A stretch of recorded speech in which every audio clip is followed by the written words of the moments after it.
निवडणुकीचं काय होणार आहे विचारून आपल्या लोकांना सगळ्यात तीच चिंता लागते.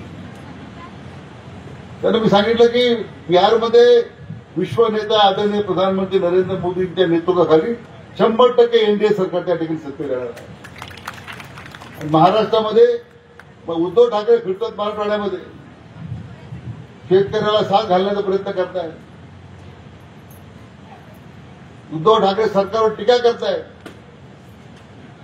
म्हणजे 2-2.5 वर्ष कोविडच्या काळामध्ये उद्धव ठाकरे कुठे होते? त्यांनी एकच घोषणा दिली होती, माझं कुटुंब तुमची जबाबदारी. मग लोक वाऱ्यावर घरात बसले. ज्यांनी आपल्या कुटुंबाची जबाबदारी देताना सगळ्या जनतेला वाऱ्यावर सोडलं 2.5 वर्ष, ते आता बाहेर पडले लोकांना दिलासा द्यायला. परंतु आपले राज्याचे लोकप्रिय मुख्यमंत्री माननीय देवेंद्रजी फडणवीस साहेब यांनी या संपूर्ण अतिवृष्टीमध्ये 32,000 कोटी रुपयाचे पॅकेज दिलंय. आज शेतकऱ्याच्या खात्यामध्ये पैसे जमा व्हायला लागले. आले का नाही पैसे? टाळ्याच्या बाजूला आले तर आम्ही काही पैसे काढून घेणार नाही. आले तर आले म्हणा. आज एवढी मोठी मदत महाराष्ट्राच्या स्थापनेनंतर पहिल्यांदा एखाद्या मुख्यमंत्र्यांनी केली. सोसायटी काढायची, कर्ज काढायचं, पुन्हा कर्जबाजारी व्हायचं, आणि पुन्हा कर्जमाफीची मागणी करायची. तर आपलं अनेक वर्ष काम चालू आहे, त्याची काही चिंता नाही. महायुती सरकारनं तर जाहीरच केलं देवेंद्रजींनी की 100% आम्ही शेतकऱ्यांचे कर्ज माफ करणार आहोत. हे आपल्या सरकारने जाहीरच केलेलं आहे. परंतु तिथपर्यंत आपलं काम थांबता उपयोगी नाही. उद्याच्या तरुणांच्या भविष्याकरता तुम्हाला सगळ्यांना काम करावं लागेल. उद्योग उभे करावे लागतील. उद्योगासाठी इतकी मोठी संधी आज देशामध्ये आहे.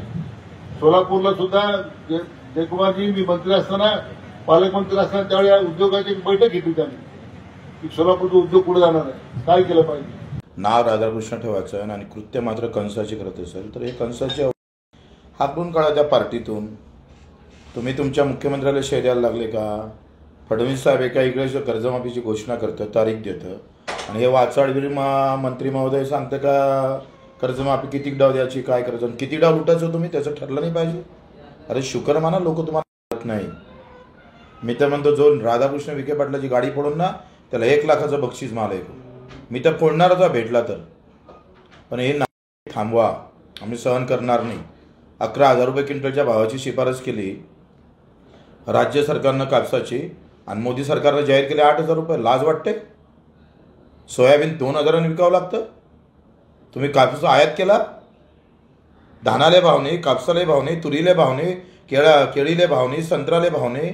संत्रा पहा काय असतं, काय हाल आहे. तर मुख्यमंत्री आमच्या खाली पाचशे जवळ राहतं आणि रोज संत्र्याचे बगीचे तुटते. एक साधी व्हिजिट, एखादा शब्द मुख्यमंत्र्याच्या तोंडातून काहीच नाही. कापूसवाला, कांदावाला, द्राक्ष, कोण आहे जिवंत व्यवस्थित सांगा आम्हाला. मग तुम्हीच इकडे नाकी करायचे ना, तुम्हीच खिपलं काढायचे. आम्ही सहन करणार नाही. आम्ही तर म्हणतो शेतकऱ्यांना सहन केला नाही पाहिजे. सडेतोड उत्तर द्या.